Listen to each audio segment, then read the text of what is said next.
Welcome to a special edition of The Layout. Our episodes have traditionally focused on state reforms, but we do keep an eye on what's happening in Congress and want to make sure that you don't miss it when our federal legislators actually make some progress. So we're going to shift our focus and look at reform that could create some real change in Washington. This is The Layout.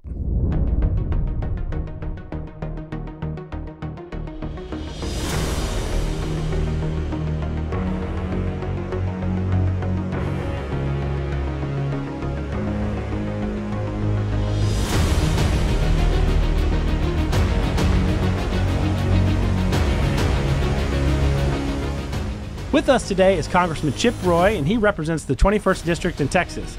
Congressman, welcome to the show. Great to be on, Brian.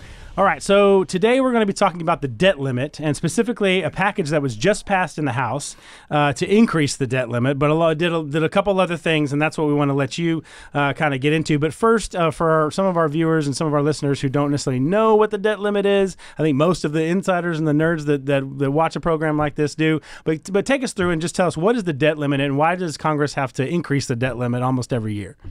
Well, I mean, at the core, the problem is that our federal government is constantly spending money it doesn't have. So we keep borrowing money.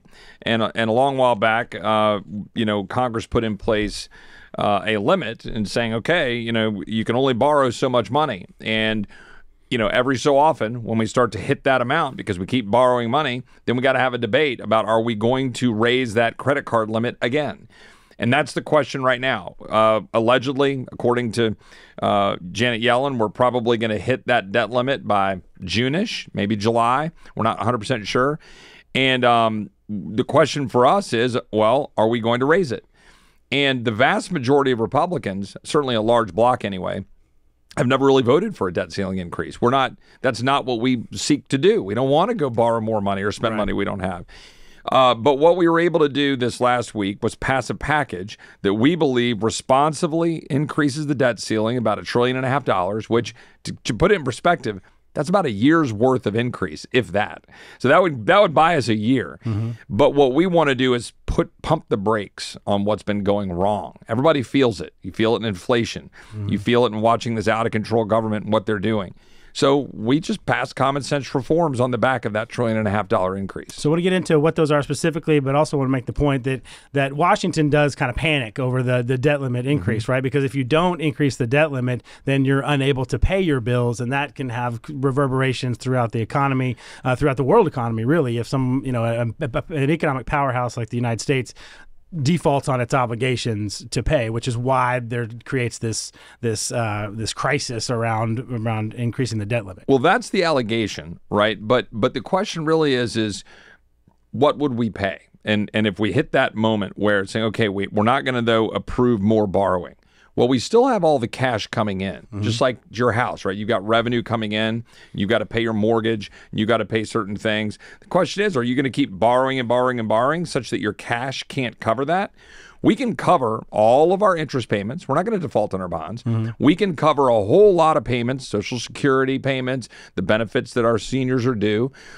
We can keep making those payments, but eventually you hit the wall, right? Because we're not going to have enough cash to cover all those things. So our job is to figure out, if we're going to borrow, to make sure we can cover that over time, what changes do we want to put in place? Great. That's what we fought for. And just to close the loop, all of my revenue goes to Home Depot and Target. So that's basically where I would have to start. No Bed Bath & Beyond in there, though, right? Not anymore. That's not anymore, apparently. All right, so let's nerd out a little bit and talk about what's in the bill, because one of the reasons why I wanted to highlight this is because there were significant trading, or there were significant trade-offs to say for folks like you and other strong fiscal conservatives to say, we will increase the debt limit, we will support that, but you have to give us this set of ways to get our spending under control. So talk a little bit about those provisions. Well, we had two primary objectives that we wanted to accomplish, and there's a lot of things we wanted to do. The first is to reset what we call the baseline, kind of reset our trajectory in spending.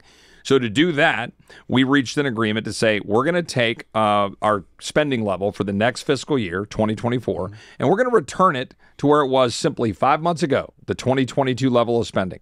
What that means is we would have $1.471 trillion as your top line spending. That's it. We don't talk about any programs. We don't get any specific things that should be cut or shouldn't. That's up to Congress to appropriate. But what we would do is set a cap. We would then freeze that cap and allow for a 1% growth over a decade. And if we do that, we save $3.5 trillion, okay, over 10 years. But importantly, $131 billion up front in year one, because most Americans are sick of promises that never get kept. The second thing we wanted to accomplish was upfront spending cuts.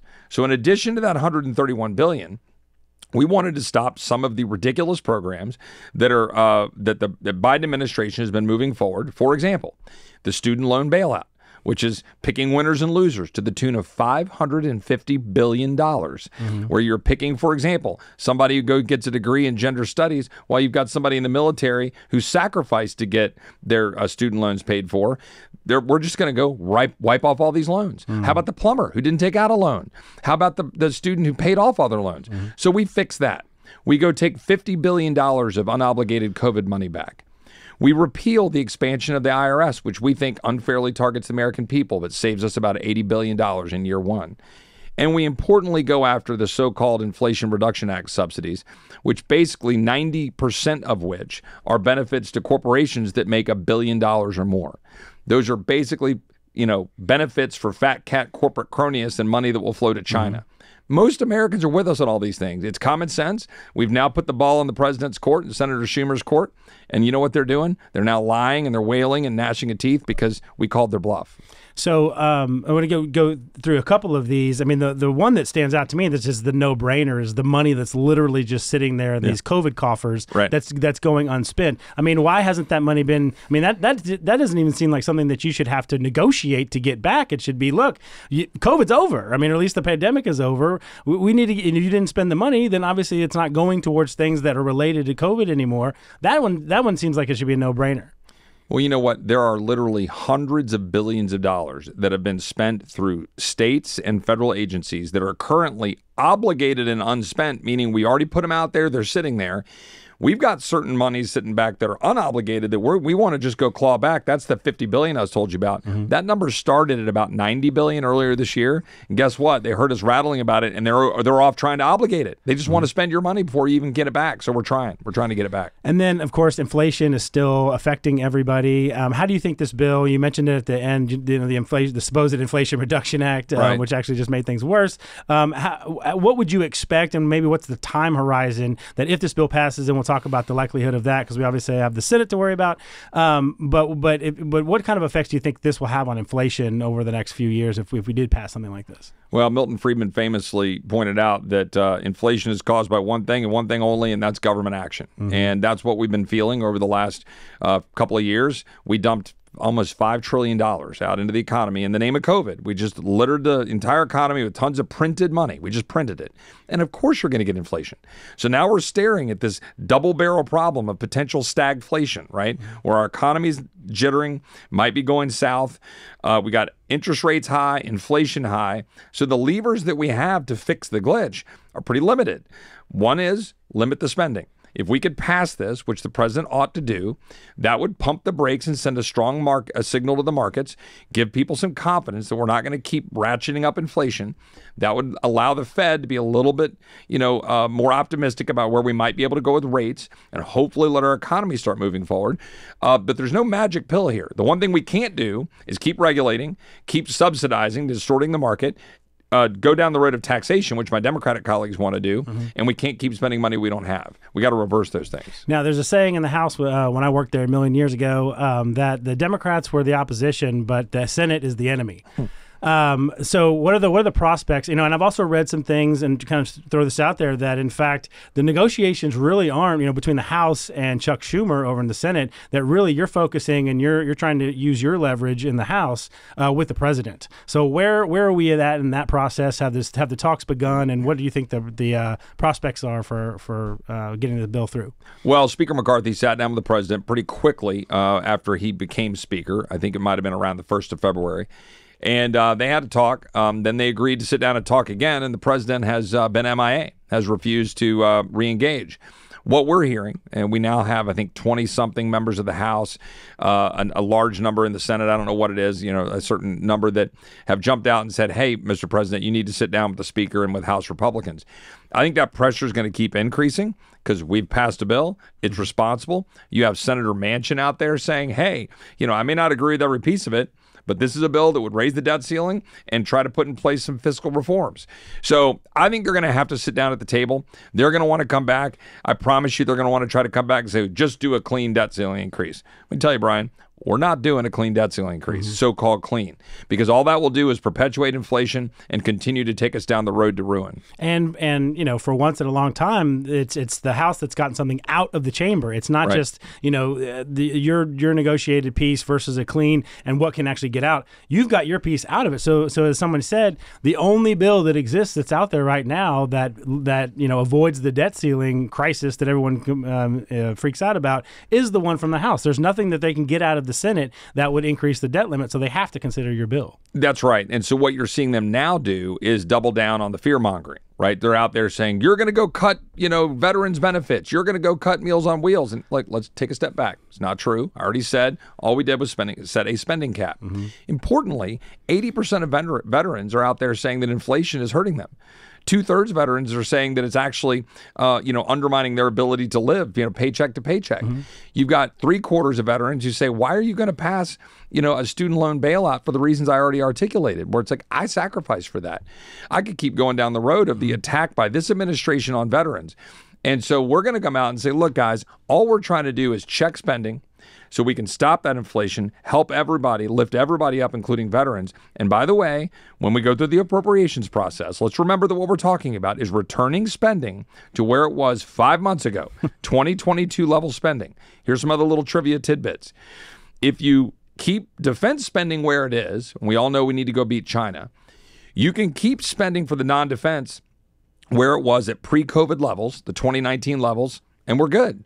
And guess what? That number is literally dollar for dollar. You're in the same zip code as where you were under Obama's last budget for 2024 spending levels. That MAGA extremist, Barack Obama, his budget was so crazy. That's what we're saying we should spend in line with. So I think the American people will see through that. So a couple quick ones while we still have a couple minutes left. This is actually a criticism that may come from the right, which is that the debt limit is not actually a particularly effective spending limit. That when it was put in place, that it was supposed to be, we're going to reach the debt limit, so we should cut back in spending. It has never really happened that the debt limit has been a spending restraint. So a lot of people will be listening to this and saying, okay, but what about a balanced budget amendment, or what about some other kind of spending restraint that's all fine and good this time around to get these concessions with the debt limit, but it's just continuing to perpetuate the spending problem. When are we going to get something with a little more teeth, like a balanced budget amendment or some other kind of statutory provision? When Republicans who campaign on fiscal responsibility actually do it. When Republicans, so moving on. When they step up. No, seriously, though. Everybody goes around, and guess what? Everybody campaigns on a balanced budget amendment. Okay, great. You go pass a balanced budget amendment. You go get it ratified through all the states. Guess what will happen? National security exemption. They'll go out and say, we're at war, Chip. Because whatever we pass, I promise you will have an exemption. The fact is the debt ceiling is the perfect litmus test for all these folks. That's what we're doing right now, is we're using the debt ceiling as it's supposed to be used to force action and to force change. Democrats are going to want to play Russian roulette with the American economy, saying we're going to default. They're going to do scare tactics. We're going to take your Social Security, take your veterans payments. That's not going to happen. But we're going to force a tough conversation and use the debt ceiling to do it. If we can't do it with the debt ceiling, we won't be able to do it with a balanced budget amendment either. All right. So last question is, what kind of reaction are you getting from the people, from your constituents, from folks around the country, maybe the media and others? Because to me, I think this is a significant step for Republicans now that they have taken the House, not just making good on campaign promises and showing, but actually showing maybe this is the first step in a coalescing around a vision for what America could look like, potentially even under a new president or something. What kind of reaction are you getting from folks around the country and in your district? Well, I mean, it's been overwhelmingly positive, with the slight exception that we're actually having to go clarify the record because the administration is effectively lying about this being a big cut for veterans. So we've been out there making clear that we've got a bunch of our veterans, guys like Eli Crane, Scott Perry, Chairman Boss of the Veterans Affairs Committee, out there saying, guys, this is just completely a joke, and then going out and telling the truth.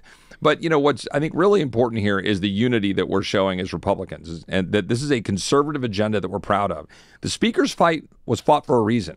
We needed to have that. We needed to do it. We needed to invite America onto the House floor and see that the sky's not falling, that you can break a little glass, that you can have a little debate, that you can kind of push each other and joust each other, and then end up more unified on the back end of that. We had tough negotiations last week. I didn't sleep for 2 days because we were up in the middle of the night, literally passing this through the Rules Committee, going through the tough debates that we needed to do. We got a good bill through. We had strong unity. We only had 4 Republicans who didn't vote for it, who wanted, frankly, a few more cuts, and we sent that over to the Senate. That's where we want to be. I hope we will do that next week on the border, but we're not here to talk about that. All right. Well, we will. We'll have to bring you back for that, whenever we get the border package done. All right. Well, thank you again, Representative Roy, for being on with us. Thank you for watching. Thank you for listening, and we'll see you next time.